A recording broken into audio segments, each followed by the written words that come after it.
How to customize multi-view on YouTube TV. First, launch the YouTube TV app on your device. Then start watching a live channel. Then tap or click the multi-view icon, usually a grid symbol, to enter multi-view mode. Then select channels for each window. Click or tap on each window in the multi-view layout to choose the channels you want to watch simultaneously. Then adjust layout options if available.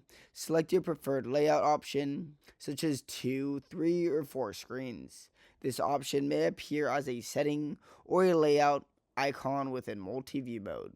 Then resize and arrange the windows. Drag windows to rearrange the positions or use any provided controls to resize individual windows to prioritize certain channels. You can also manage the audio settings, so choose which Windows audios you want to hear by selecting the audio source option.